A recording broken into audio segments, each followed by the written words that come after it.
Good evening, everyone. Oh my goodness, everyone looks so amazing. You would think that this was not a crypto community. I won't tell anybody about the suits in the room. Well, thank you, Kristen. I was going to end with this, but when Kristen and I first met, I told her that we would need to actually focus on inclusion, target the Congressional Tri-Caucus, which is the Black Caucus, Hispanic Caucus, and Asian Pacific American Caucus. And she said yes.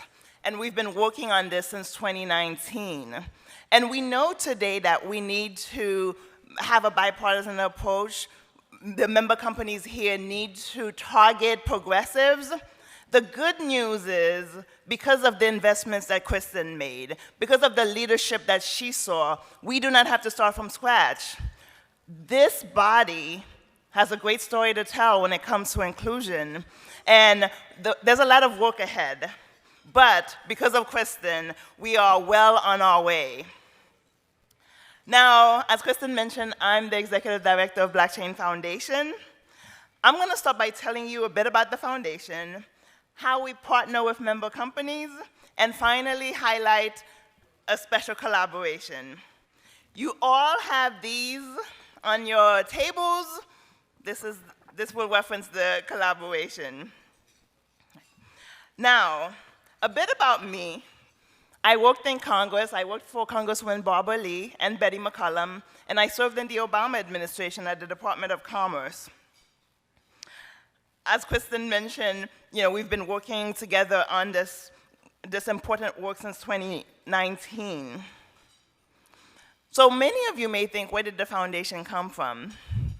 Well, I think in 2018, when they created the Blockchain Association, the C6, they also created the C3, the foundation.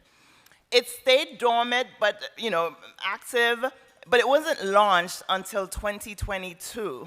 I remember Kristen and I having a conversation about the need to focus more on education, but not just educating Congress, but being a bridge to the institutions that Washington trusts, those nonprofits, those advocacy groups. And as a 501c3 nonprofit, the foundation can do that. You have an annual report, as Kristen mentioned. The work of the foundation is in the annual report, so please check it out. We operate through partnerships, and that is a great relationship with member companies, because we actually partner on many issues that are important to you. We have a working group that was started in 2019, and if you don't have a representative, please tell Mara and Dan, and they will add you. One of the projects that we've been working on since 2019 with the Blockchain Association that now we're shepherding at the foundation is the annual Women of Color in Blockchain Congressional Briefing. The first one took place in 2019. And again, thanks to the BA, we were able to get some of the delegation members. We had about 30 delegation members.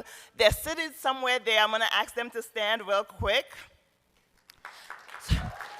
So the briefing, so every year we bring women of color from across the ecosystem that are building on blockchain. And we did that because we needed to make sure that across Congress, they see their constituents, right? Now, obviously, we're focused on women of color. This program is a great example of this work can be bipartisan. 2019, Congressman Warren Davidson, who's here, Congressman Soto, Congresswoman Plaskett, Grace Meng, French Hill, all showed up to support us. And this is the 4th year we've done this, and they keep coming.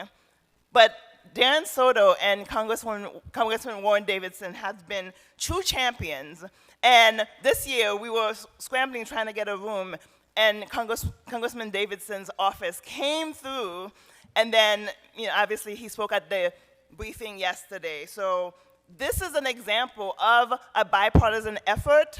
Among our speakers were Joyce Beatty's financial services staffer, as well as Chairman McHenry's staffer, Allison. So this work is important across the aisle, and it's important for us to continue it. The foundation can lean into this conversation about risk mitigation. Let's be honest, right? Yes, we need consumer protection, but those guardrails must be coupled with financial inclusion measures, and that must include capital formation, right? So we need to have a conversation about risk mitigation, about consumer protection that includes financial inclusion and capital formation. And the foundation is in the best position to have that conversation. Now, back to the postcards at your table. One of the newer Blockchain Association member companies is Endowment. They actually provide philanthropic services for digital assets for nonprofits, right? There are 1.8 million nonprofits in the world, and Endowment has been working with thousands of them. They have an on-chain infrastructure that has facilitated over $59 million in charitable gifts since 2020. So again, they focus on nonprofits, 501c3s, like the foundation, which is a federally recognized 501c3. So today, we wanted to help you test the system, right? Their on-chain platform. There's information here for you to make a donation to the foundation. The Blockchain Foundation, again, is a 501c3. You can make a contribution using the QR code, and it will go straight to the foundation. You can do it as an individual or as your organization.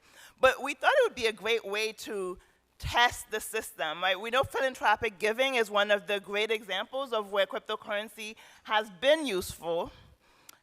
Why not invest in your nonprofit, the sister entity to the Blockchain Association? And also, donations today to the foundation will actually be multiplied through Endowment's Universal Impact Pool, which is a collaboration between Gitcoin and Allo. The Endowment team is here. They can answer questions, and if I've missed anything, sorry, Alexis.